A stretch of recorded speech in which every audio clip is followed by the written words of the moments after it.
ሰላም ጤና ይስጥልኝ ውድ ኤግዚት ተፈታኞች ያው ቃል በገባሁት መሰረት የፋይናንሻል ማኔጅመንት አንድን ፓርት 2 ሞክ ኤግዛሞችን ያዘ ቪዲዮ ይዤላችሁ መጥቻለሁ። ፓርት 1 በጣም ጠቃሚና ትምህርት ያገኛችሁበት ቪዲዮ እንደሆነ በሰጣችሁ ኮሜንት ያሳብቃል። ብዙዎቻችሁም በስልክ መስመርም እየደወላችሁ ፓርት 2 ልቀቅልን ብላችሁኛል። ለሰጣችሁኝ ማበረታቻና ኮሜንት በጣም አመሰግናለሁ።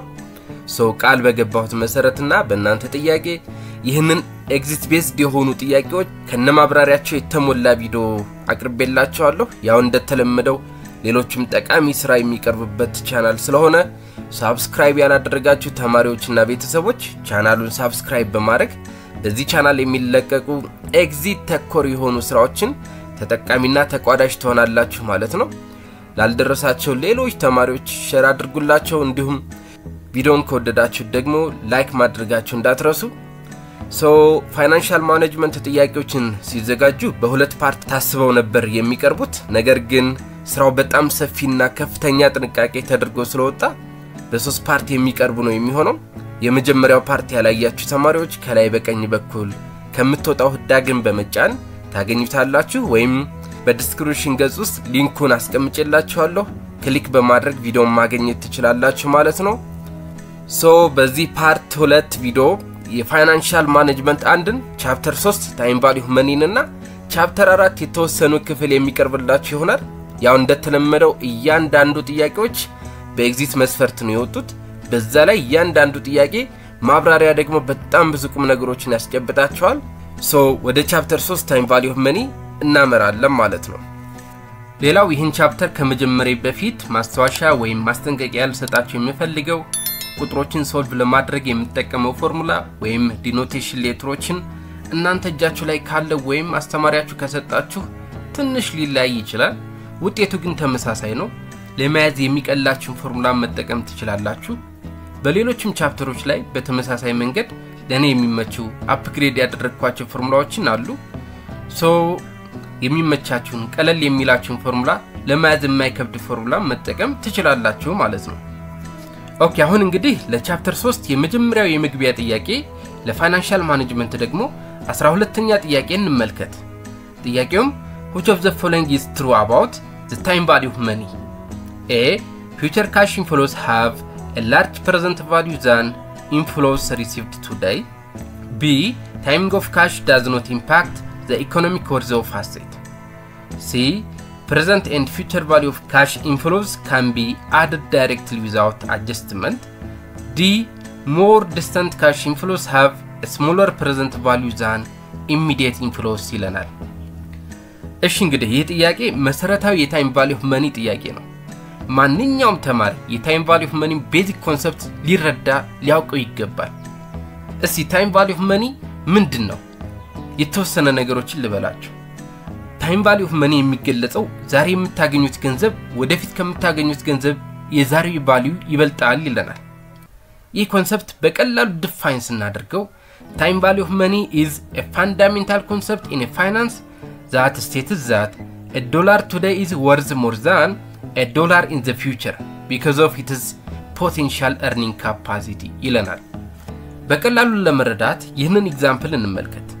ዛሬ ላይ $1000 ከሚሰጣችሁና ያው ከአንድ አመት በኋላ $1000 ከሚሰጣችሁ ቫልዩ የተሻለው ዛሬ የሚሰጣችሁ ነው። ምንም ጥርጥር የለውም። ስለዚህ ጊዜ በሄደ ቁጥር when time is increase the value will be decreases የገንዘቡ ቫልዩ ወይም ወርዝነስ እየቀነሰ ይሄዳል ማለት ነው። ስለዚህ recent cash inflows more present value ሲኖራቸው በጣም ከቆይታ በኋላ ያሉ ኢንፍሎዎች ደግሞ ደካማ present value ነው ያላቸው። የዛሬው $1000 ያላት ቫልዩ ቆይቶ ከሚከፈላችሁ ከአንድ አመት ወይም ከሁለት አመት በኋላ ያለው $1000 ትበልጣለች። በተመሳሳይ መልኩ የመጀመሪያው አመት የ$1000 ያለው present value ከሁለተኛው አመት $1000 present value ይበልጣል። ስለዚህ የቅርብ ጊዜ ኢንፍሎዎች የበለጠ ወይም የተሻለ present value አላቸው ማለት ነው። ስለዚህ የቅርብ ጊዜ ኢንፍሎዎች የበለጠ የተሻለ present value አለ የምንለው ለዚያ ነው። በዚህ መሰረት ስለ ታይም ቫልዩ ኦፍ መኒ ትክክለኛው መልስ የሚሆነው ምርጫ ዲ ነው። more dollar distant cash inflows have a smaller present value than immediate inflow ይለናል።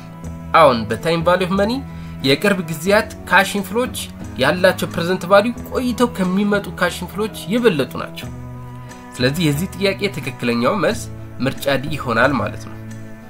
እሺ ውድ ተማሪዎች እንግዲህ ይህንን መሰረታዊ የታይም ቫልዩ ኦፍ መኒ ጥያቄ በደንብ ከሰራን አሁን በቀጥታ የቁጥር ነክ ሳይኮሜትር ጥያቄዎችን እንመልከት። የፋይናንሻል ማኔጅመንት ጥያቄ ቁጥር 13 Mr. Samuel deposits ብር 30,000 in a saving account that pays 5% interest compounded annually. After 3 years, he deposits an additional ብር 50,000 and at this point, the interest rate changes to 7% compounded semi-annually for the remaining period. What is the total amount in the Mr. Samuel saving account after 6 years? A. ብር 61,129.01 B. ብር 52,456.89 C. ብር 53,291.2 D. ብር 64,129.8 ይለናል። ውድ ተማሪዎች ከዚህ በፊት ባለፈው ኤግዚስቶች ላይ በዚህ ፎርማት አንድ ጥያቄ መታ ነበር። እንደምታዩት በውስጡ ሁለት ኬዞች ይዛል። አንደኛው የመጀመሪያው 3 አመቶች ናቸው። 30,000 ዲፖዚት አድርጎ 5% ኮምፓውንድ አኑዋሊ የሚከፈለው ነው። ከዚያ ከ3 አመት በኋላ 15,000 ጨምሮ በ7% ሰሚ አኑዋሊ ኮምፓውንድድ የሚደረግ ይሆናል። ስለዚህ የሚስተር ሳሙኤል ከ6 አመት በኋላ ጠቅላላ አማውንቱ ስንት ይሆናል ነው ጥያቄ። ስለዚህ የሱን ገንዘብ ለማግኘት ከተቀማጭ ገንዘቡ ላይ የወለደውን መስራት ይኖርብናል። ሰው ወለድ ወይም ኢንተረስት ማግኘት ይኖርብናል ማለት ነው። ወለድ ወይም ኢንተረስት የሚባለው ለተበዳሪው አካል ገንዘቡን በመበደሩ ብቻ የሚከፍለው ዋጋ ነው። ለአበዳሪዎች ደግሞ በማበደሩ ወይም ኢንቨስት በማድረጉ የሚያገኘው ሪተርን ነው። በቀላሉ ኢንተረስትን ዲፋይን ስናደርገው interest is the cost of borrowing money or the return earned on investment ይለናል። ወለድን ካልኩሌት ለማድረግ እንደምታውቁት ሁለት አይነት መንገዶች አሉት። የመጀመሪያው ሲምፕል ኢንተረስት ስሙም እንደሚያመለክተው በቀላል ሁኔታ ፕሪንሲፓል ፔመንቱን አንድ ጊዜ ብቻ ነው የሚወልደው።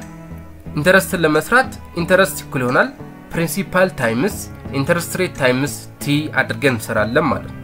ስለዚህ ወደፊት የምናገኘው ጠቅላላ ገንዘብ ከነወለዱ ለመስራት ፊቸር ቫልዩ እንጠቀማለን። ፊቸር ቫልዩ ኢኩል ይሆናል ፕሪንሲፓል ፕላስ ኢንተረስት አድርገን ማግኘት ይቻላል።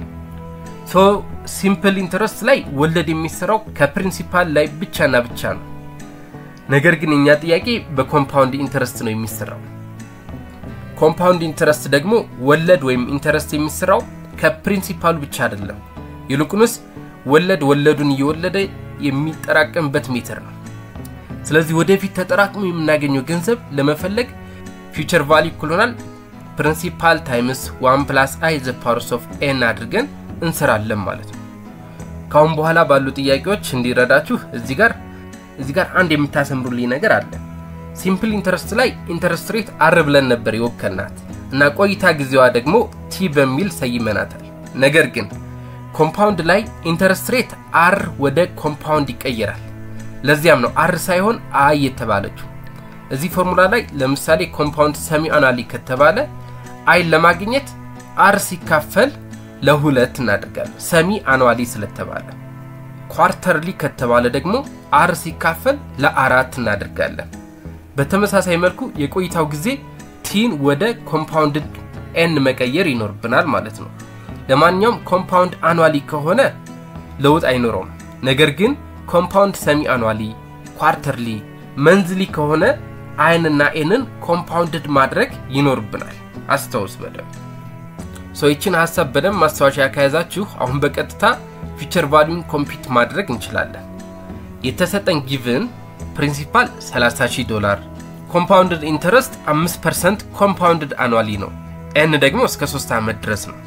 ከዚያ ሳሙኤል ሌላ ተጨማሪ ገንዘብ ገቢ ያደረገ ፕሪንሲፓል 2 15,000 አይ ቼንጅ ቱ 7% ግን ኮምፓውንድድ ሰሚ አኑዋሊ ነው።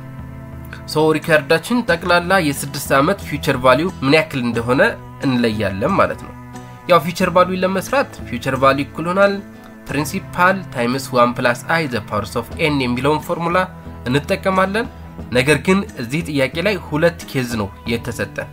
ስለዚህ የመጀመሪያ እስከ 3 አመት ያለውን ፊውቸር ቫልዩ እንሰራና ሶ ፊውቸር ቫልዩ 1 እንበለው ፊውቸር ቫልዩ 1 እኩል ይሆናል ፕሪንሲፓል ታይምስ 1 + i the power of n እናደርገዋለን ያ ማለት 30000 ሲባዛ 1 ሲደመር 0.05 the power of 3 ይሆናል እዚህ ጋር ኮምፓውንድ አኑዋሊ ስለሆነ i 0.05 ነው የምትሆነው nም ደግሞ 3 አመት ነው ምክንያቱም ኮምፓውንድድ አኑዋሊ ስለሆነ በዚህ መሰረት እስከ 3 አመት ድረስ ያለው ፊውቸር ቫልዩ 34728.75 ይመጣልናል ነገር ግን እዚህ ጋር ይህ ሰው ሌላ 15000 ብር ዲፖዚት አደረገ በዚህ ጊዜ የነበረው 34728.75 ብር ሲደመር አሁን ደግሞ 15000 ጠቅላላ 49728 ብር ከ75 ሳንቲም ይኖረዋል ከዚህ በኋላ ግን ባንኮች አሰራራቸውን ቀይረው ኢንተረስት ሬት ወደ 7% አሳድገው ፕላስ ኮምፓውንድድ ሰሚ አኑዋሊ ያደርጉታል ስለዚህ ይህንን 49728 ብር ከ7.5 ሳንቲም በአዲሱ ህግ ደግሞ እስከ ሌላ 3 አመት ድረስ መስራት ይጠበቅብናል ማለት ነው ሶ ፊውቸር ቫልዩ እኩል ይሆናል 49728 ሲባዛ 1 ሲደመር 0.07 ሲካፈል ለ2 the power of 3 times 2 እናደርገዋለን ማለት ነው አሁንም ውድ ተማሪዎች እቺ 7% ወይም 0.07 ለምን ለ2 እንደተካፈለችና n ለምን ለ2 እንደተባዛች ግልጽ ይሆነላችሁ ይመስለኛል ምክንያቱም እዚህ ኬዝ ላይ ኮምፓውንድድ ሰሚ አኑዋሊ ስለሆነ ኮምፓውንድድ ኳርተርሊ ቢሆን ደግሞ አርን ለ4 ነበር የምናካፈለው ቲን ደግሞ ለ4 እናባዛው ነበር ይህችን ሐሳብ በተደጋጋሚ የምነግራችሁ በፍጹም እንዳትረሷት ነው ሶ ኮምፓውንድድ የሆነው በምን እንደሆነ መለየት አለባችሁ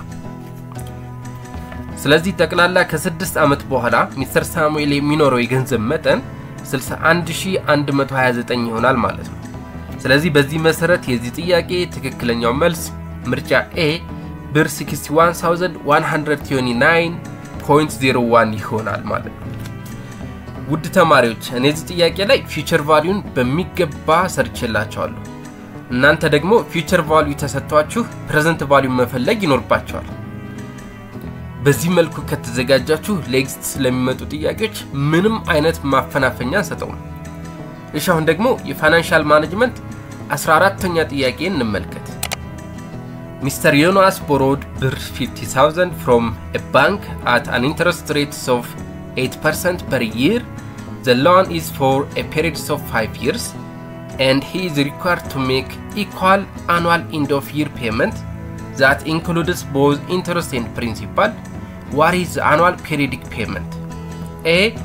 Bir 3,503.27 B. Bir 3,756.84 C. Bir 4,066.23 D. Bir 4,347.24 ይላል ኦኬ በዚህ ጥያቄ ላይ ዮናስ በ8% ለ5 አመታት ከባንክ የተበደረውን 15000 ብር ለመመለስ በየአመቱ ማብቂያ ላይ ወለድን ጨምሮ ስንት ያደረገ መመለስ አለበት የሚል ነው ሶ እኩል ስለሆነ የሚከፍለው ቀጥታ ወደ አኑኒቲ ያመራል አኑኒቲ ሁለት አይነት ናቸው ኦርዲናሪ አኑኒቲ እና አኑኒቲ ዲዩ በመባል ይከፈላሉ የኛ ጥያቄ ታዲያ ኦርዲናሪ አኑኒቲ ላይ ነው ለምን ዮናስ ክፍያውን የሚፈጽመው at the end of each year ስላለ የአመቱ መጀመሪያ ላይና የአመቱ መዝጊያ ላይ ክፍያዎች ሲከፈሉ በጣም ልዩነት አለው እስቲ ስለ ኦርዲናሪ አኑኒቲ ዲፋይን እናድርገው An ordinary annuity is a series of equal payments made at regular interval where payments occur at the end of each period ይለናል እያንዳንዱ ፔሪድ መጨረሻ የሚከፈል ክፍያ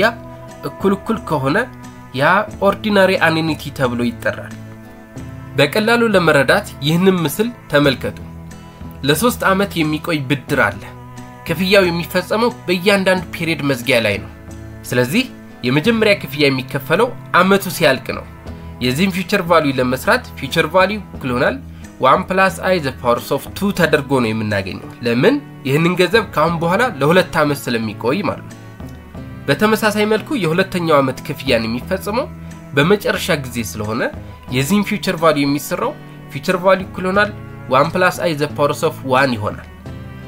n አንድ የሆነበት ከዚህ በኋላ አንድ አመት ብቻ ስለሚቆይ ነው። የመጨረሻው ክፍያ በመጨረሻው ጊዜ ይከናወናል። ለማንኛውም ይህ ቤዚክ ኮንሰፕት ከያዛችሁ አሁን ፊውቸር ኦርዲናሪ አኑኢቲ እና ፕሬዘንት ቫልዩ ኦርዲናሪ አኑኢቲ መፈለግ መቻል አለባችሁ።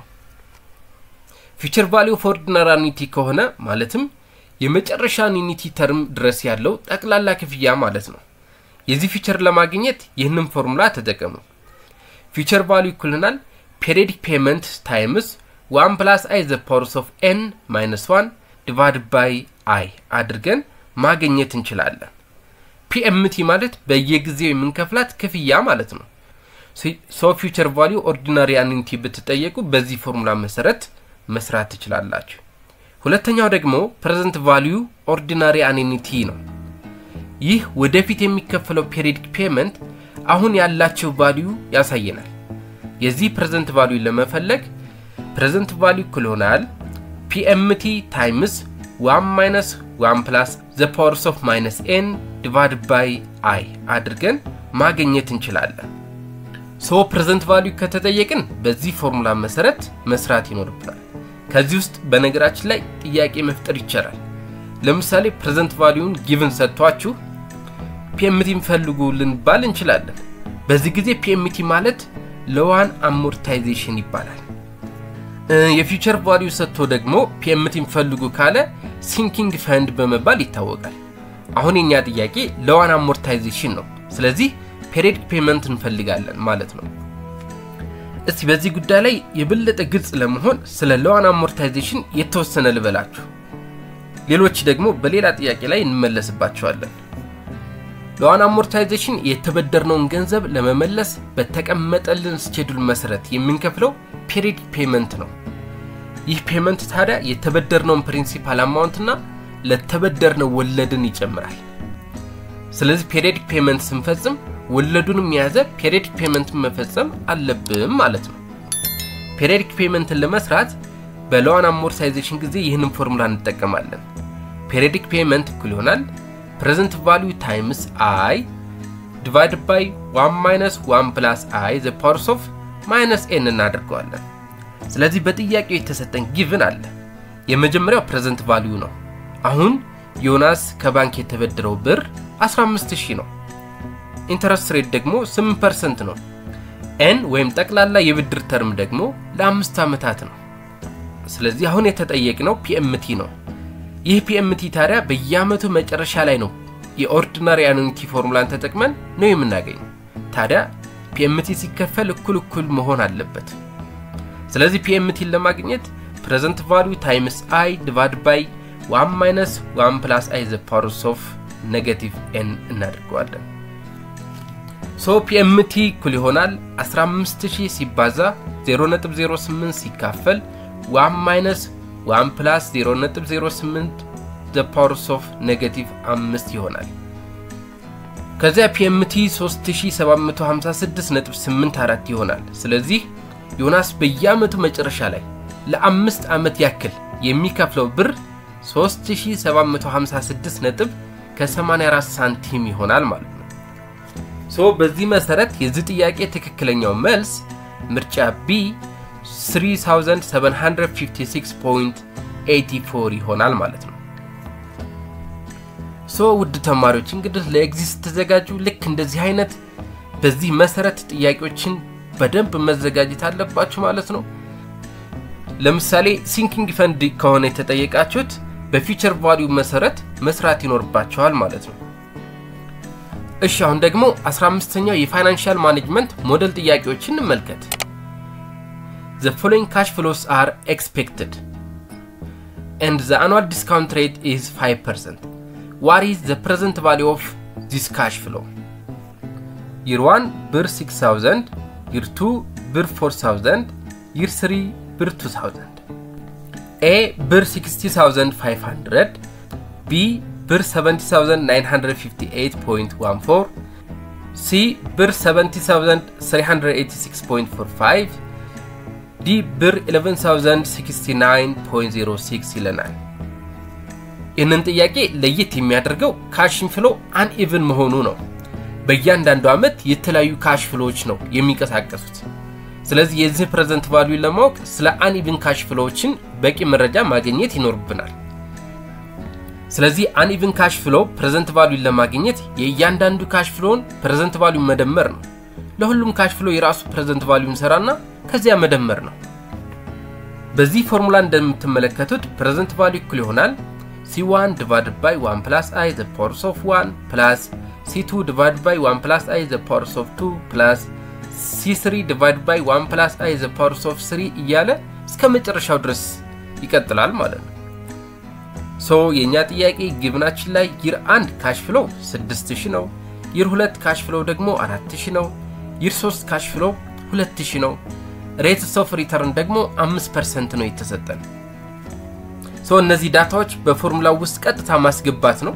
ሶ ፕሬዘንት ቫልዩ እኩል ይሆናል C1 6000 divided by 1 plus 0.05 the power of 1 ሲደመር C2 4000 ሲካፈል 1 plus 0.05 the power of 2 C3 2000 divided by 1 plus 0.05 the power of 3 እናደርገዋለን። ሶ ፕሬዘንት ቫልዩ 5714.28 ሲደመር 3627.11 ሲደመር 1727.67 ስለዚህ ጠቅላላ ፕሬዘንት ቫልዩ 11069 ብር ከ06 አሁናዊ ቫልዩን ይሰጠናል ማለት ነው። ስለዚህ በዚህ ካልኩሌሽን መሰረት የዚህ ጥያቄ ትክክለኛው ምርጫ ዲ ብር 11069.06 የሚለው ይሆናል ማለት ነው። ጥሩ እንግዲህ እንዳያችሁት ፕሬዘንት ቫልዩ አንኢቭን ካሽ ፍሎ ለማግኘት በጣም ቀላል ነው። ማድረግ ያለብን ለእያንዳንዱ ካሽ ፍሎ ፕሬዘንት ቫልዩ መስራትና መደመር ነው። አለቀ። እሺ አሁን ደግሞ በጥያቄያችን ከቨር ያላደረግነውን አንኒቲ ዲዩ ርዕሳችንን በፋይናንሻል ማኔጅመንት 16ኛ ጥያቄ እንመልከት። You deposits ብር 2000 at the beginning of each year into saving account that earns 5% annual interest compounded annually. What will be the future values of this deposit after 6 years? A ብር 30865 B ብር 8085 C ብር 40248.23 D ብር 12434.24 ይለናል ጥያቄው። እሺ ውድ ተማሪዎች ይህ ጥያቄ በቀጥታ ወደ አንኒቲ ዲዩ ይወስደናል። እንዴት ግን የአንኒቲ ዲዩ ጥያቄ እንደሆነ መለየት ቻላችሁ? ምክንያቱም ለ6 አመት 2000 ያደረክ ትከፍላለህ። አከፋፈሉን በየአመቱ መጀመሪያ ላይ ስለሆነ ነው። ስለ ኦርዲናሪ አኒቲ በደንብ ተመልክተን አልፈናል። ከአኒቲ ዲዩ ለየት የሚያደርገው ኦርዲናሪ አኒቲ የአመቱ መጨረሻ ላይ ነው ክፍያ የሚፈጸመው። አኒቲ ደግሞ የአመቱ መጀመሪያ ላይ ነው። ሶ በዚህ ጥያቄ ላይ ደግሞ at the beginning of each year ስለሚለን አንኒቲ ዲዩ ይሆናል ማለት ነው። ስለዚህ ለ6 አመት ያክል በየአመቱ 2000 at the beginning of each year ዲፖዚት ብታደርጉ በ5 አመት ወለድ ኢንተረስት መጠን ከ6 አመት በኋላ ምን ያክል ገንዘብ ይኖረናል የሚል ጥያቄ ነው። ሶ በዚህ ጥያቄ እንግዲህ ፊውቸር ቫልዩ አንኒቲ ዲዩን መስራት ይጠበቅብናል ማለት ነው።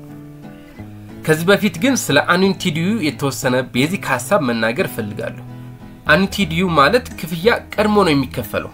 ለዚያም ነው እንግዲህ አንኒቲ ዲዩ ዲፋይን ሲደረግ the periodic payment or receipt occurs at the beginning of each period የሚለው። ኦኬ ስለ አንኒቲ ዲዩ በቀላሉ ለመረዳት ይህንን ምስል እንመልከት። 3 periodic ፔመንቶች አሉ። ክፍያውም እንደምታዩት በእያንዳንዱ አመት የመጀመሪያ ላይ ነው። ለምሳሌ የመጀመሪያ አመት ላይ ጃንዋሪ 1 ክፍያ ቢፈጸም እስከ 3 አመት ድረስ ወለድ ይሰራለታል። ለዚያም ነው የዚህ ፊውቸር ቫልዩ ለማግኘት ፊውቸር ቫልዩ እኩል ይሆናል ፕሪንሲፓል ታይምስ 1 + i the power of 3 የምናደርገው።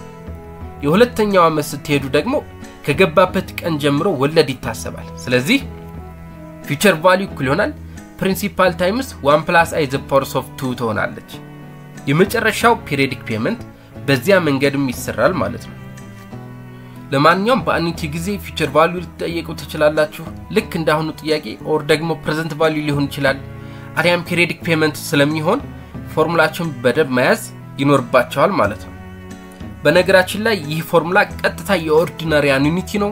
እዚህ ጋር የተጨመረው 1 + i ብቻ ነው ስለዚህ ፊውቸር ቫልዩ ለማግኘት ፕሪንሲፓል ታይምስ 1 + i the power of n - 1 divided by i times 1 + i እናደርገዋለን ይቺ የመጨረሻው 1 + i አንኢንቲዲ መሆኑን ያመለክታል ማለት ነው so 1 + i ባንጨምር ኦርዲናሪ አንኢንቲ ነው እየሰራን ያለ ነው ማለት ነው ስለዚህ ውድ ተማሪዎች በዚህ መሰረት የአንኢንቲዲ ፊውቸር ቫልዩ ከኦርዲናሪ አንኢንቲ ፊውቸር ቫልዩ ሁሌም ይበልጣል ማለት ነው ምክንያቱም 1 + i ስላለች በተመሳሳይ መልኩ ፕሬዘንት ቫልዩ ላይም 1 + i መጨመር ይኖርባታል ሶ የኛ ጥያቄ ከ6 አመት በኋላ ያለው ፊውቸር ቫልዩ ስለሆነ በቀጥታ የፊውቸር ቫልዩን ፎርሙላ እንጠቀማለን ማለት ነው እንግዲህ ጊቭናችን ደግሞ ፔሪዮዲክ ፔመንት 2000 i 5% ኮምፓውንድ አኑዋሊ n ደግሞ 6 ይርስ ናቸው የተጠየቅነው ፊውቸር ቫልዩ ኦፍ አንኢንቲዲ ነው ሶ ፊውቸር ቫልዩ ይሆናል p times 1 + i the power of n - 1 divided by i times 1 + i አድርገን እንሰራለን ሶ ፊውቸር ቫልዩ 2000 times 1 + 0.05 the power of 6 - 1 divided by 0.05 times 1 + 0.05 ይሆናል በዚህ መሰረት ፊውቸር ቫልዩ 14284.28 ይመጣልናል ይህ ማለት በየአመቱ መጀመሪያ ላይ 2000 ብር ዲፖዚት ብታደርጉ በ5% ኢንተረስት ሬት ከ6 አመት በኋላ 14284 ብር ይከማችልናል ማለት ነው ስለዚህ የዚህ ጥያቄ ትክክለኛው ምርጫ ሲ ብር 40248.23 ይሆናል ማለት ነው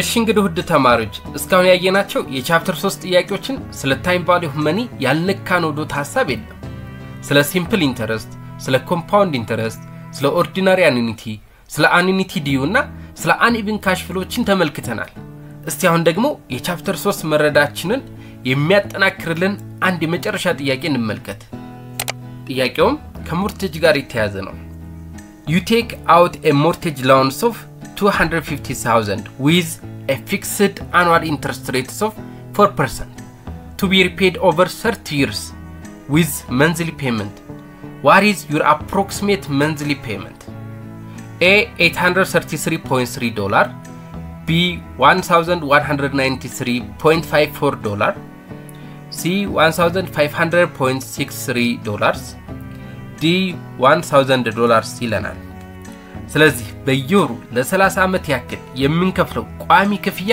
ምን ያክል እንደሆነ ተጠይቀናል ረዘም ላለ ጊዜ የሚወስድ ብድር ሞርቴጅ በመባል ይታወቃል ሞርቴጅ ብዙ ጊዜ ከሪል ስቴት አልሚዎች የሚጠቀሙት የማበደር ስልት ነው ቤት ስትገዙ ረዘም ላለ ጊዜ አቆራርጣችሁ እንድትከፍሉ ይመቻችላችኋል በቀላሉ ሞርቴጅ ዲፋይን ስናደርገው a mortgage is a loan secured by real estate or property where the borrowers agree to repay the loans over a specific period in a regular installment typically months የሚለን ነው ስለዚህ በየወሩ የሚከፈለው የሞርቴጅ ክፍያ ልክ እንደ ሎን አሞርታይዜሽን ነው በዚህ መሰረት PMT ለማግኘት PMT ይሆናል present value times i divided by 1 - 1 + i the power of negative n እናደርገዋለን ሶ በጥያቄው ላይ የተሰጠን given data present value 250,000 ነው i 0.04 ነው ነገር ግን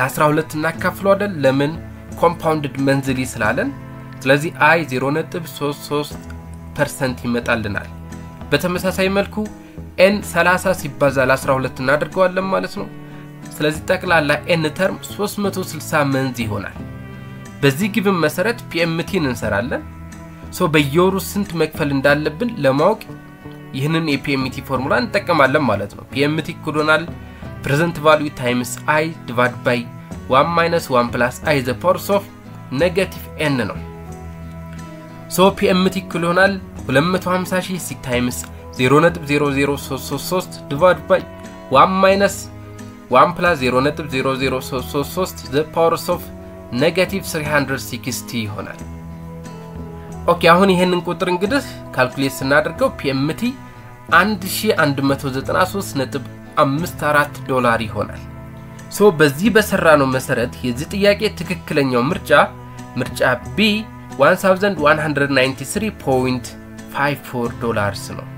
ስለዚህ ለ30 ዓመት ያክል በየወሩ $1193.54 መክፈል ይኖርብናል $250,000 የምንበደር ከሆነ።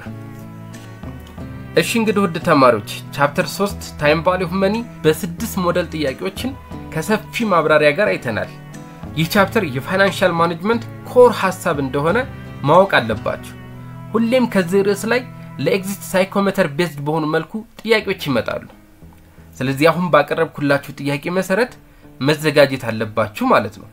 ከዚህ ቻፕተር የተዘጋጀ 5 ጥያቄ እናንተ እንድትሞክራቸው በቴሌግራም ግሩፕ አድራሻ ላይ TVM 2025 በሚል PDF ፋይል ተለቋል።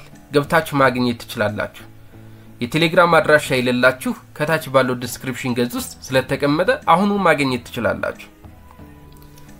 እሺ አሁን ደግሞ የፋይናንሻል ማኔጅመንትን ኢንተረስቲንግ ፓርት የሆነውን ቻፕተር 4 ቦንድ እና ስቶክ ቫሉዌሽንን ሞዴል ጥያቄዎችን እንመልከት። በነገራችን ላይ በዚህ ቻፕተር 3 ዋና ርዕሶች አሉ። የመጀመሪያው ቦንድ ቫሉዌሽን ሲሆን የቦንድ ፕራይስ ወይም ፕሬዘንት ቫልዩ እና ይልድ ቱ ማቹሪቲ እንፈልጋለን። ሌላው ደግሞ ስቶክ ቫሉዌሽን ሲሆን ፕሪፈርድ ስቶክ፣ ኮመን ስቶክ ላይ ቫሉዌሽን እናከናውናለን ማለት ነው። የመጨረሻውና በጣም ወሳኝ የሆነ ፓርት ኮስት ኦፍ ካፒታል ነው። በውስጡ ኮስት ኦፍ ደብት፣ ኮስት ኦፍ ፕሪፈርድ፣ ኮስት ኦፍ ኮመን ስቶክንና ዋክን በደንብ እናያለን። እንደተለመደው ከዚህ ቻፕተር የሳይኮሜትር ነክ የሆኑ ጥያቄዎች ነው ለኤግዚት የሚቀርቡት። ቢሆንም ይህንን ቻፕተር ሰፋ ባለ ጥያቄዎች እየተመለከትን አንድም ሐሳብ አናስቀርም ማለት ነው። ስለዚህ እስቲ የቻፕተር 4ን የመጀመሪያ ለፋይናንሻል ማኔጅመንት ደግሞ 18ኛ ሞዴል ጥያቄ እንመልከት።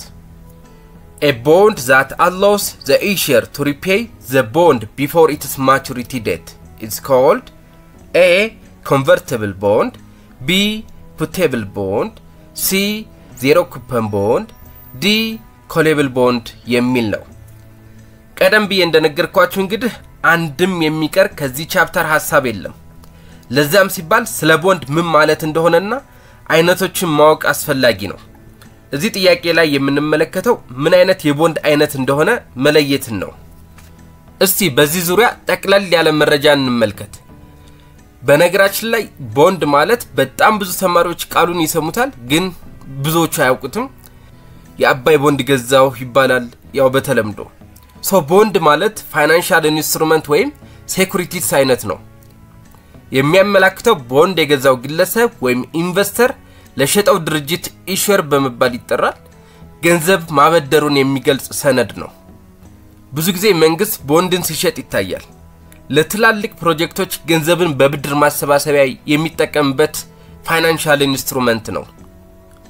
ለዚያም ነው እንግዲህ ቦንድ በቀላሉ ዲፋይን ስናደርገው it is a financial instrument that represent a loan made by an investor to a borrower, typically a corporation, government or municipality. በአጭሩ ቦንድ የሰነድ አይነት ሲሆን ለመንግስት ሆነ ለድርጅቶች በብድር መልኩ ኢንቨስት ያደረገበትን ገንዘብ የሚያሳይ ነው። ቦንድ ላይ ልታውቁ የሚገቡ ዋና ተርሞች አሉ። የመጀመሪያው ፌስ ቫልዩ ወይም ፓር ቫልዩ ይባላል። ይህ የቦንድ ፕሪንሲፓል ቫልዩ ሲሆን የመጨረሻ የቦንድ እድሜ ላይ የሚሰጠው ተመላሽ የሚሆነው ገንዘብ ነው። ብዙ ጊዜ አንድ ቦንድ 1000 ብር ነው ፓር ቫልዩ። ለምሳሌ ቦንድን የገዛሁት ለ5 አመት ከሆነ የመጨረሻው 5ኛ አመት ላይ ያንን ቦንድ ስመልስ 1000 ብር አገኛለሁ ማለት ነው። ፌስ ቫልዩ ፕሪንሲፓል አማውንት እንደሆነ ልናውቅ ይገባል ማለት ነው። ሁለተኛው ደግሞ ኩፖን ሬት ኦፍ ኢንተረስት ነው። ኩፖን ሬት በየአመቱ ለኢንቨስተር ታስቦ የሚሰጥ ክፍያ ነው። ኢንቨስተር ቦንድ ስለገዛ ብቻ በየአመቱ ማቹርድ እስከሚሆን ድረስ የሚከፈለው ክፍያ ነው። የኩፖን ክፍያ ከፌስ ቫልዩ ላይ ነው የሚታሰበው። ስለዚህ ኩፖን ሬት 5% ከሆነ 0.05 ሲባዛ በ1000 ፌስ ቫልዩ ሲሆን ኩፖን ፔመንት 50 በየአመቱ የሚከፈል ይሆናል ማለት ነው። ሶስተኛው ቤዚክ ተርም ደግሞ ማቹሪቲ ዴት ነው። ይህ ተርም የሚያመላክተው መቼ ነው የቦንዱ ፕሪንሲፓል ለኢንቨስተር ተመላሽ የሚሆነው የሚለውን ይሆናል። ቦንድ ረዘም ላለ ጊዜ የሚሰጥ ሰነድ ነው። ምናልባት ለ5 አመት ወይም ደግሞ ለ10 አመት ሊሆን ይችላል። የመጨረሻው ጊዜ ኢንቨስተር ገንዘቡን የሚመልስበት ጊዜ ማቹሪቲ ዴት በመባል ይታወቃል። ያኔ በአበዳሪውና በተበዳሪው መካከል ያለው ስምምነት ይቋረጣል ማለት ነው። አራተኛው ቤዚክ ተርም ደግሞ yield to maturity ነው። YTM ኮምፒውት ተደርጎ የሚገኝ yield rate ነው። በኋላ በደንብ በጥያቄዎች እንመለከተዋለን። ይህ yield የሚያመለክተው ኢንቨስተር ወይም አበዳሪው ቦንዱ ማቹር እስከሚሆን ድረስ የሚያገኘው ቶታል ሪተርን ነው። yield በፐርሰንት ነው የሚገለጸው። የመጨረሻው ተርም ደግሞ ቦንድ ማርኬት ፕራይስ ይባላል።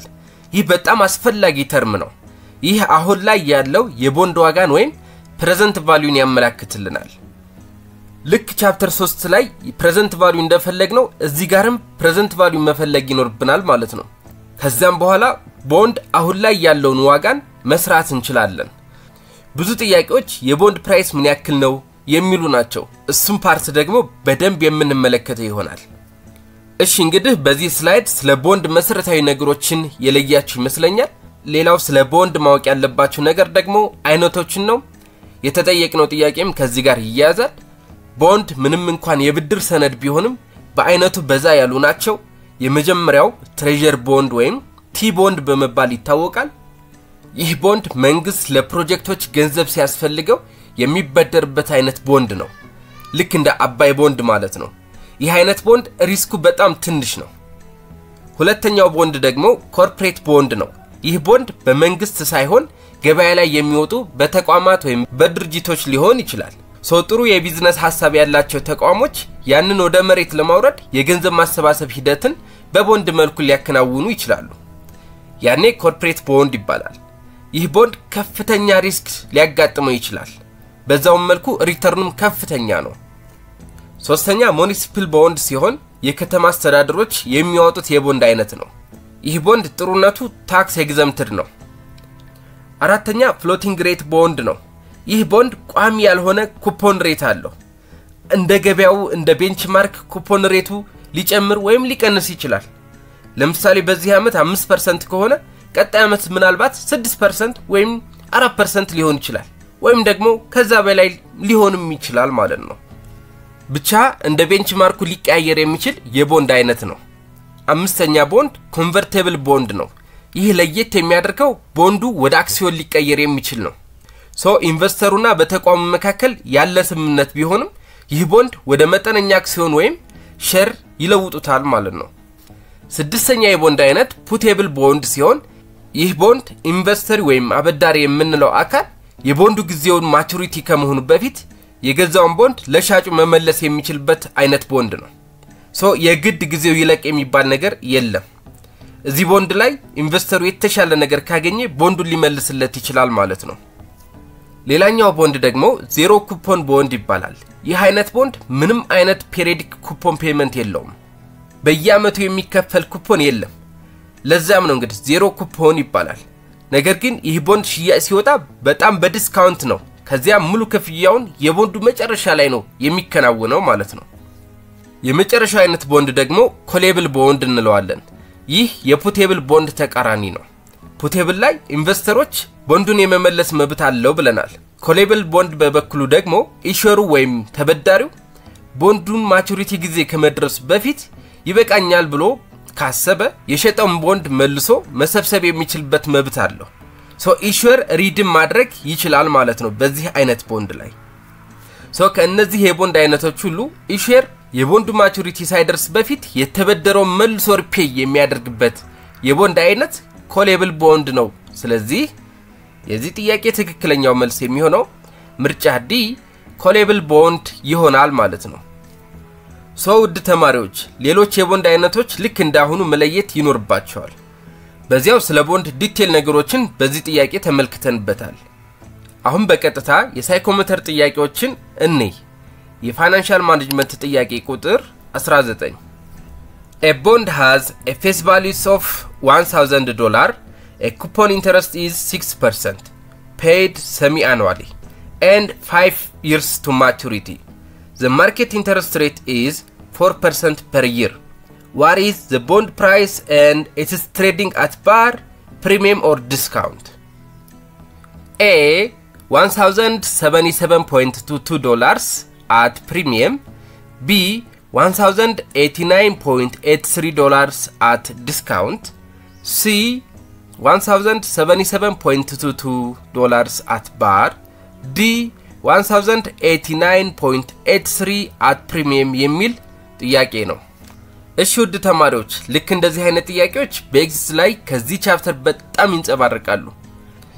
ያው በዚህ ፎርማት መዘጋጀት ይኖርባቸዋል ማለት ነው። እንግዲህ እዚህ ጥያቄ ላይ የቦንድ ፕራይስን ፈልጋለን። ከዚያ ደግሞ ሽያጭ የተከናወነው በፕሪሚየም ነው ባር ወይም በዲስካውንት ነው የሚለውን እንለያለን ማለት ነው። ስለዚህ ሁለት ወፍ በአንድ ድንጋይ እንደሚለው በአንድ ጥያቄ ሁለት ዋና ዋና ሐሳቦችን እንመልሳለን ማለት ነው። ይህ ጥያቄ በእርግጥ ወደ ቦንድ ቫልዩዌሽን ነው የሚያተኩረው። እንዴት ቦንድ ቫልዩዌሽን እንደሚደረግ መሰረታዊ ነገሮችን ልንገራችሁ። ቦንድ ቫልዩዌሽን ማለት የቦንዱ ማርኬት ፕራይስ ወይም አሁናዊ ዋጋ ለመወሰን የሚያደርግበት ሂደት ነው። ስለዚህ ፕሬዘንት ቫልዩን እንሰራለን ማለት ነው። ታዲያ ፕሬዘንት ቫልዩን ስንሰራ የኩፖን ፔመንት እና ፌስ ቫልዩን ድምር መሆን አለበት። ለምን ቦንድ ኩፖን ፔመንት እና ፌስ ቫልዩ ስላለው ቦንድ ቫልዩ ስናደርግ ሁለቱንም ኮንሲደር ማድረግ አለብን ማለት ነው። ስለዚህ በየፔሪዮዱ የሚከፈሉ ኩፖን አለ ለሷም ፕሬዘንት ቫልዩ ይሰራል። ከዚያም ፌስ ቫልዩ የመጨረሻ የቦንድ ዘመን ይከፈላል። ስለዚህ የዚህም ፕሬዘንት ቫልዩ እንሰራለን ከዛ እንደምራቸዋለን ማለት ነው። ለማንኛውም ቦንድ ቫልዩዌሽን ለመስራት ይህንን ፎርሙላ እንጠቀማለን። ቦንድ ፕራይስ እኩል ይሆናል C divided by I times 1 minus 1 divided by 1 plus I the powers of n plus F divided by 1 plus I the powers of n እናደርገዋለን። ያው C ማለት annual coupon payment ነው። I ደግሞ የተለመደው required rate ሲሆን F ደግሞ face value ነው። የቦንዱ ማቹሪቲ ላይ ሲደርስ የሚገኘው value ነው face value ነው ወይም par value በመባል ይጠራል። ስለዚህ face valueያችን $1000 ነው። C coupon payment ከፌስ value $1000 ላይ ሲባዛ coupon rate 0.06 እናደርገዋለን። ያው ሰሚ አኑዋል ስለተባልን ለሁለት እናካፍለዋለን። ስለዚህ $30 per semi annual ይሆናል ማለት ነው። I required rate በተመሳሳይ መልኩ ለሁለት ይካፈላል። ስለዚህ 4% ነበር ለሁለት ሲካፈል 0.02 per semi annual ይሆናል።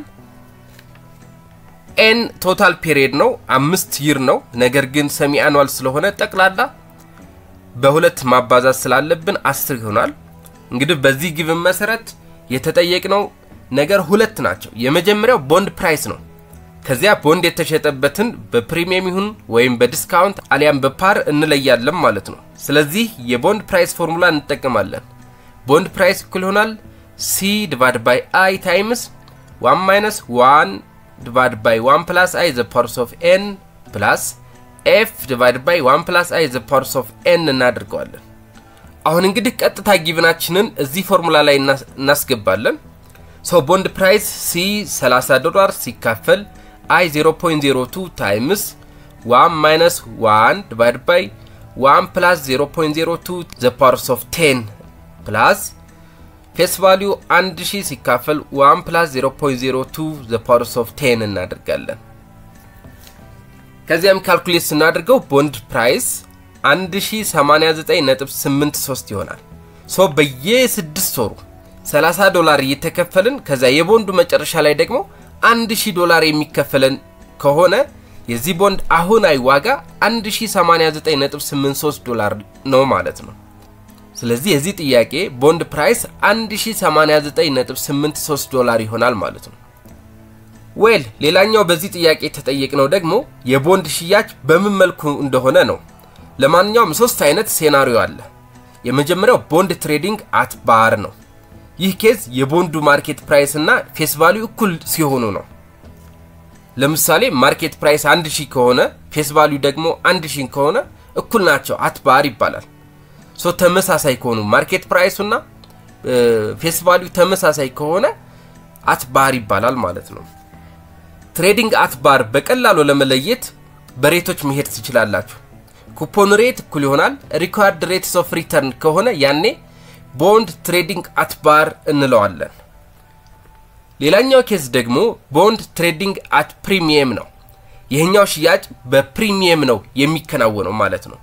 ማርኬት ፕራይሱ ከፌስ ቫልዩ የሚበልጥ ከሆነ ቦንድ at premium እንለዋለን ወይም በቀላሉ ኩፖን ሬት ከሪኳየርድ ሬትስ ኦፍ ሪተርን የሚበልጥ ከሆነ ቦንድ at premium ይባላል ሶስተኛው ደግሞ ትሬዲንግ at discount ነው ያው ቅናሽ ተደርጎ መሸጥ ማለት ነው ማርኬት ፕራይሱ ከቦንድ ፌስ ቫልዩ የሚያንስ ከሆነ ማርኬት at discount ብለን እንጠራዋለን ወይም ኩፖን ሬት ከሪኳየርድ ሬትስ ኦፍ ሪተርን ሲያንስ ቦንድ ትሬዲንግ at discount ብለን እንገልጸዋለን በዚህ መረጃ መሰረት የኛ ማርኬት ፕራይስ $1089.83 ነው ፌስ ቫልዩ ደግሞ 1000 ነው ስለዚህ ማርኬት ፕራይሱ የሚበልጥ ከሆነ ሽያጫችን የተከናወነው at premium ይሆናል ማለት ነው እሺ እዚህ ጋር አንድ ሐሳብ ልጨምርላችሁ ማርኬት ኢንተረስት ሬት ወይም ሪኳየርድ ሬትስ ኦፍ ሪተርን እየጨመረ ከሄደ ቦንድ ተፈላጊ አይሆንም ለዛም ሲባል ቦንድ ፕራይስ ይቀንሳል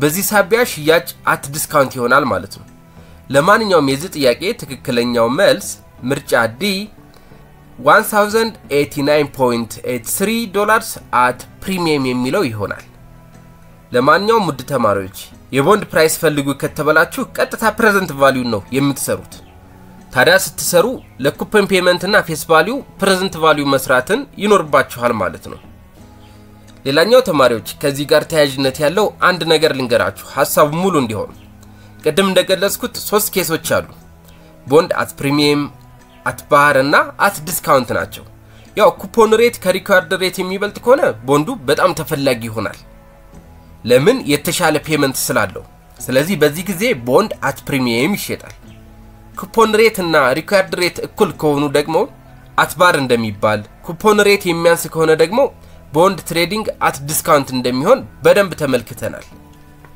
ይህ እንዳለ የቦንድ ፕራይስ ወደ ማቹሪቲ ጊዜው በቀረበ ጊዜ መልኩን ይቀይራል ለምሳሌ ቦንድ at premium ከሆነ ወደ ማቹሪቲው ዴት በቀረበ ቁጥር የቦንድ ፕራይሱ እየቀነሰ ይሄዳል የመጨረሻው ጊዜ ላይ ሲደርስ ቦንድ ፕራይስ እና ፌስ ቫልዩ እኩል ይሆናል ማለት ነው ሁለተኛው ደግሞ ቦንድ at bar ከሆነ ምንም አይነት የዋጋ ለውጥ የለውም እስከ መጨረሻው ድረስ ተመሳሳይ ሆኖ ይሄዳል የመጨረሻው at discount ከሆነ ደግሞ ዋጋው እየጨመረ ይሄድና ፌስ ቫልዩ ጋር እኩል ይሆናል ማለት ነው ከዚህ የምትረዱት ቦንዶች ወደ ማቹሪቲ ጊዜያቸው ከደረሱ ዋጋቸው ከፌስ ቫልዩ ጋር ይጣጣማል የመጨረሻ የቦንድ ጊዜ ከሆነ ደግሞ ፌስ ቫልዩ ጋር እኩል ነው የሚሆነው የትኛውም ቦንድ ፕሪሚየም ሆነ ዲስካውንት ማቹሪቲ እየቀረበ ከሆነ ቦንድ ፕራይስ ወደ ፌስ ቫልዩ እየተጠጋ እኩል ይሆነ ይሄዳል ማለት ነው ዌል እሺ አሁን ደግሞ ሌላው የቦንድ ቫልዩዌሽን በሞዴል ጥያቄ እንመልከት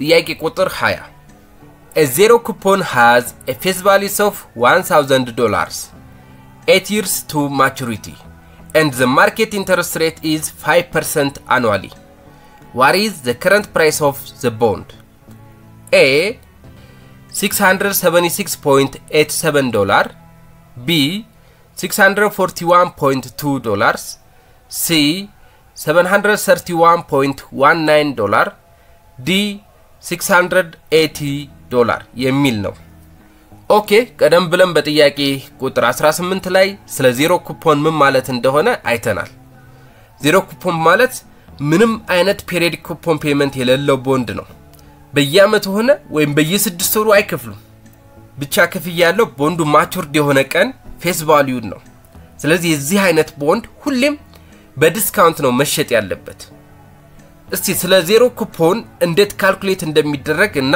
ይህንን ቦንድ በተመለከተ የተወሰነ ነገር ልንገራችሁ ይህ ቦንድ ምንም አይነት ኩፖን የለውም ስለዚህ ያለው ክፍያ ፌስ ቫልዩ ብቻ ነው የዚህ ቦንድ ማርኬት ፕራይስን ለመስራት በጣም ቀላልና ቻፕተር 3 ላይ የተደጋጋሚ ስንጠቀም የነበረውን ፎርሙላ መጠቀም ትችላላችሁ ዜሮ ኩፖን ቦንድ ፕራይስን ለመስራት ፌስ ቫልዩ ወይም ቦንድ ፓር ቫልዩን ፕሬዘንት ቫልዩ መስራት ብቻ ነው የሚጠበቅብን ማለት ነው ለዚያም ነው እንግዲህ እዚህ ፎርሙላ ላይ ኩፖን ፔመንት ስለሌለ ዜሮ ያደርገዋል የሚቀረው የፌስ ቫልዩ ፕሬዘንት ቫልዩ ብቻ ነው ዜሮ ኩፖን ቦንድ ፕራይስን ለማግኘት ቦንድ ፕራይስ እኩል ይሆናል ፌስ ቫልዩ ዲቫይድድ ባይ 1 + i the power of n አድርገን እንሰራለን ማለት ነው ስለዚህ በጥያቄው ላይ የተሰጠን ጊቭን ዳታ ፌስ ቫልዩ $1000 ነው i ደግሞ 5% annual rate ናት ጠቅላላ ማቹርድ ፔሪየድ ደግሞ 8 አመት ነው የተጠየቅነው የቦንድ ፕራይስን መፈለግ ነው። እንግዲህ ውድ ተማሪዎች ዜሮ ኩፖን ላይ ቦንድ ፕራይስ ለመስራት የፌስ ቫልዩ ፕሬዘንት ቫልዩ ብቻ ነው የምናወጣው። ሶ ቦንድ ፕራይስ እኩል ይሆናል ፌስ ቫልዩ ዲቫይድ ባይ 1 + i the power of n በሚለው ፎርሙላችን የተሰጠንን ዳታ እንከተዋለን ማለት ነው።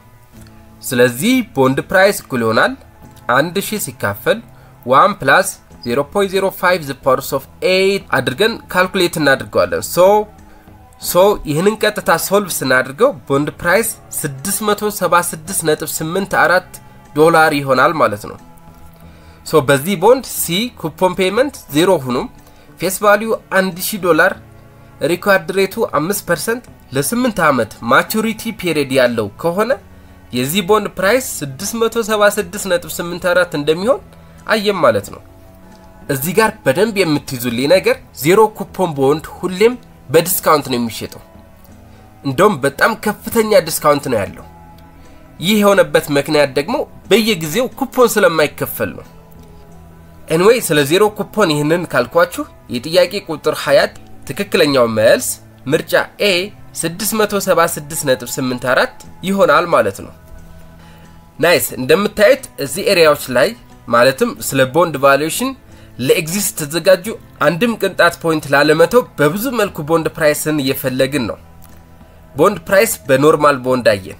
ከዚያም በዜሮ ኩፖን ቦንድ ጥያቄዎች ተመልክተናል፣ ካልኩሌትም አድርገናል። ዌል አሁን ደግሞ ከእናንተ የምፈልገው በሌሎች አይነት ቦንዶች ለምሳሌ ፑቴብል ቦንድ ሊሆን ይችላል ወይም ኮሌብል ቦንድ እና ሌሎችም አይነት እንዴት ቦንድ ፕራይስ እንደሚሰሩ እንድታውቁ ነው። እርግጥ በዚህ መልኩ ኤግዚት ላይ ለመምጣት በጣም ሬር ነው። ግን የኖርማል ቦንድና የዜሮ ኩፖን ቦንድን በስነ ስርዓት መለየት ይኖርባችኋል ማለት ነው።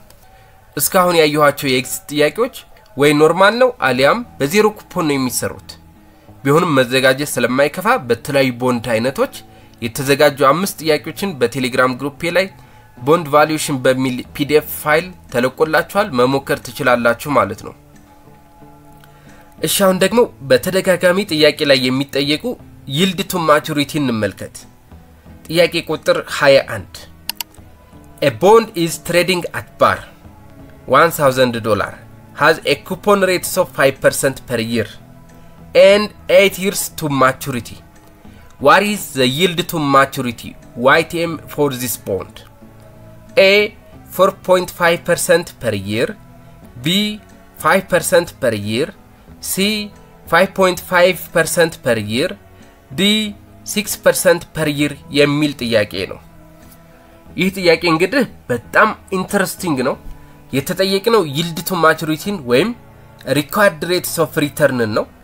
እዚህ ጥያቄ ላይ ምንም መስራት ሳይጠበቅባችሁ ጥያቄውን በመመልከት ብቻ ትክክለኛውን መልስ መለየት እንችላለን። እንዴት የሚለውን በኋላ ሳያያችኋለሁ።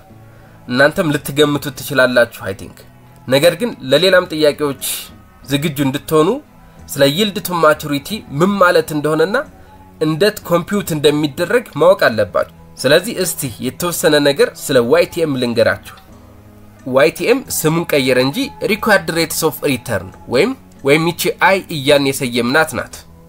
ነገር ግን እዚህ ጋር I ወይም YTM ስንፈልግ ቦንዱ ማቹሪቲ እስከሚሆን ድረስ ሳይቆረጥ ያለው ሪተርን ነው።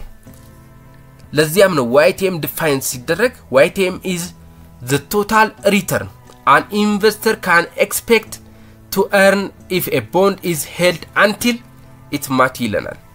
በደንብ የምታሰምሩልኝ ታዲያ held until it maturity የሚለው ነው። ምንም ሁኔታ ሳይቆረጥ የሚሰራ ሪኳርድ ሬት ናት ሶፍ ሪተርን በመባል የምትጠራው። ስለ IRR ቀጣይ 5ኛ ቻፕተር ላይ እንመለከተዋለን።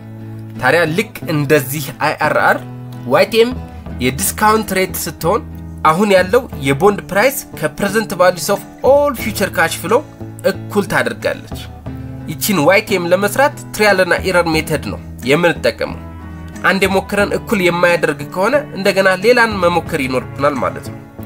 ለማንኛውም የቦንድ ማርኬት ፕራይስ ከፌስ ቫልዩ ጋር ተቀራራቢ ከሆነ YTM በዚህ ፎርሙላ ኤስቲሜት ማድረግ እንችላለን።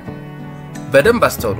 እዚህ ጋር የቦንድ ፕራይስ ከፌስ ቫልዩ ጋር ከፍተኛ ልዩነት ካላቸው ይህንን ፎርሙላ መጠቀም የለብንም።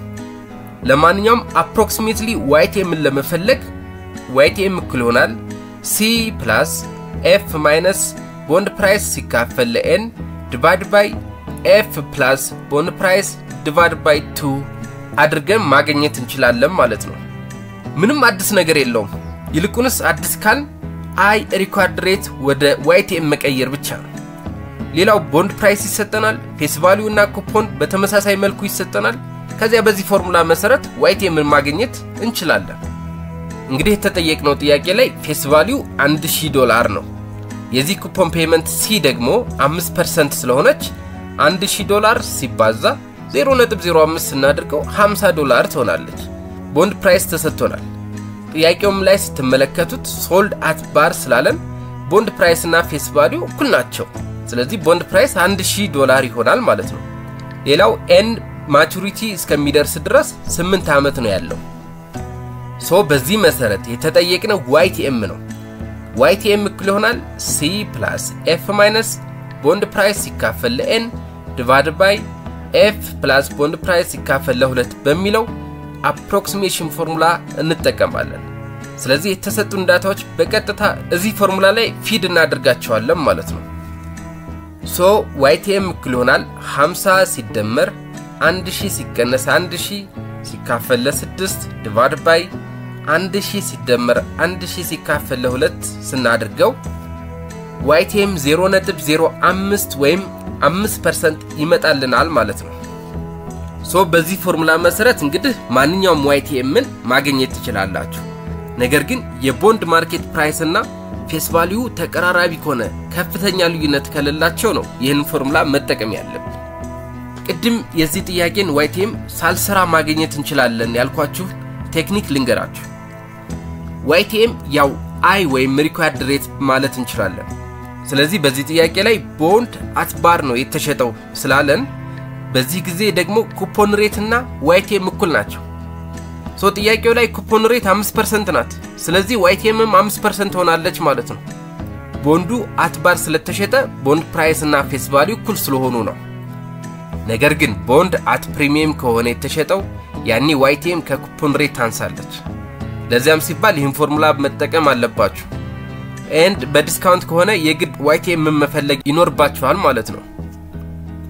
ውድ ተማሪዎች እናንተ ጋር በቀላሉ እንድንግባባ YTM እና አይን ለማመሳሰል ሞክሬያለሁ። ነገር ግን በሁለቱ ልዩነት እንዳለ መረዳት አለባችሁ። YTM እዚህ ቦንድ ላይ ገንዘብ ኢንቨስት በማድረጋችን የምናገኘው ጠቅላላ ሪተርን ነው። አይ ግን የትኛውም ቢዝነስ ላይ ኢንቨስት በማድረጋችሁ ልታገኙ የምትችሉት ትንሹ ወይ ሚኒመም ሪተርን ነው። እኛ YTMን ከአይ ከበለጠ እሰየው ነው፣ የተሻለ ትርፍ እናገኛለን። ነገር ግን YTM የሚያንስ ከሆነ ሌላ የቢዝነስ አማራጭ መፈለግ አለባችሁ። ምክንያቱም የእናንተ ሚኒመም ሪተርን አይ ስለሆነች ማለት ነው። ታዲያ የሁለቱ ልዩነት የምትረዱት በሌሎች አይነት ቦንዶች ላይ ነው፣ ላይክ ኮሌብል ቦንድ፣ ፑቴብል ቦንድ እና በሌሎች አይነቶች ላይ ነው። ነገር ግን በስታንዳርድ መሰረት በኖርማል ቦንድ YTM እና አይ ሪኳርድ ሬት እኩል ናቸው ብሎ ነው የሚያስቀምጥልን። እንግዲህ ውድ ተማሪዎች ያው በዚህ ደረጃ ኤክስ ላይ ፈተና ይወጣል ብዬ ባላስብም እስካሁን ወጥቶ ስለማያውቅ ቢሆንም መዘጋጀት አይከፋምና በሌሎች አይነት ቦንዶች ይልድ ቱ ማቹሪቲ ጋር የተያዘ ጥያቄዎችን እዛው ቴሌግራም ግሩፕ ላይ አታችድ የተደረገ ቦንድ ቫሉዌሽን PDF ፋይል ላይ አለ፣ ገብታችሁ መሞከር ትችላላችሁ ማለት ነው። እውነት ለመናገር በዚህ መልኩ ሬዲ ከሆናችሁ አሁን እየሰራን ካለነው ቴሌግራም ላይ አታች ካደረኩላችሁ ምንም አይነት ከፍ ያለ ቨርሽን ጥያቄዎች አይመጣም፣ በጣም ደቂቅ ናቸው። ለማንኛውም ወደ ጥያቄያችን ስንመለስ የዚህ ጥያቄ ለይልድ ቱ ማቹሪቲ ትክክለኛ መልስ የሚሆነው ምርጫ B 5% per year ነው። ያው ኩፖን ሬት 5% per year ስለሆነ ይልድ ቱ ማቹሪቲም per year ነው የሚሆነው። ነገር ግን ሰሚ አኑዋል ወይም ኳርተርሊ ቢሆን YTM በዛው መልኩ ሰሚ አኑዋል ወይም ኳርተርሊ ኤክስፕረስ መደረግ አለበት ማለት ነው። ይህንን መቼም እንዳትረሱ። እሺ አሁን ደግሞ ዜሮ ኩፖን ቢሆን YTM እንዴት እንደሚፈለግ የሚያሳይ ጥያቄ እንመልከት። የፋይናንሻል ማኔጅመንት ጥያቄ ቁጥር 22 A zero coupon bond with a face value of $2,000 mature in 10 years and is current price at $1,235. What is the annual yield to maturity? YTM of the bond. A 4.94% per year, B 5.39% per year, C 6.16% per year, D 7.105% per year የሚል ጥያቄ ነው። ኦኬ YTM በዜሮ ኩፖን ሲሆን እጅጉን ይቀላል። ያው ዜሮ ኩፖን ስለሆነ ቦንድ ምንም አይነት ኩፖን ፔመንት የለውም። በዚህ መሰረት የምንጠቀመው ፎርሙላ YTM እኩል ይሆናል ፌስ ቫልዩ ሲካፈል ቦንድ ፕራይስ the powers of 1 divided by n minus 1 አድርገን እንሰራዋለን። እዚህ ዜሮ ኩፖን ቦንድ ላይ ሁሌም እንድታስታውሱት የምፈልገው ነገር ቦንድ ፕራይስ ከፌስ ቫልዩ ሁሌም ያንሳል እና የዚህ ቦንድ ሽያጭ አት ዲስካውንት ነው የሚሆነው ምክንያቱም ኩፖን ዜሮ ስለሆነ ነው። ኩፖን ቢኖረው ዜሮ ኩፖን ባይሆንና ኩፖን ሬቱ እየጨመረ ቢሄድ እንደው ከሪኳርድ ሬት ኦፍ ሪተርን እየላቀ ቢሄድ ያኔ ቦንድ በጣም ተፈላጊ ይሆናል። ኢንቨስተሮች ይህንን ቦንድ ለመግዛት ይሻማሉ። ለዚያም ሲባል ቦንድ አት ፕሪሚየም ይሸጣል። ኤኒዌይ እዚህ ቦንድ ላይ ኩፖን ዜሮ ስለሆነ YTM ለማግኘት የምንጠቀመው F ሲካፈል ቦንድ ፕራይስ the powers of 1 over n minus 1 የሚለው ይሆናል ማለት ነው።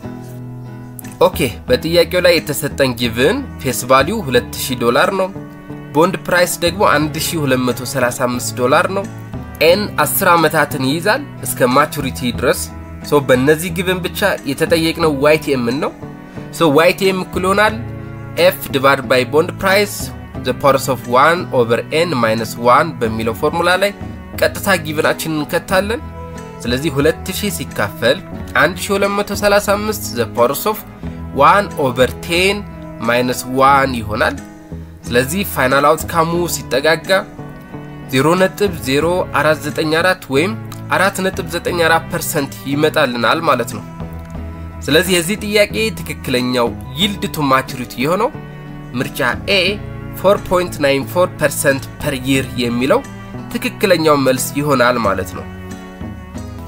እሺ ውድ ተማሪዎች እንግዲህ በፓርት 2 እነዚህ አርዕስቶችን ያዘ ጥያቄና ማብራሪያዎችን ይዤላችሁ ቀርቤያለሁኝ። ስለዚህ በጣም ጠቃሚ እንደሚሆን ተስፋ አድርጋለሁኝ። ጥያቄ ካላችሁ አስተያየት ካላችሁ እንደተለመደው በኮሜንት ላይ ወይም ቴሌግራም ግሩፕ ላይ መለጠፍ እንችላለን። ፓርት 3 የሚቀጥል ይሆናል። መልካም ጊዜ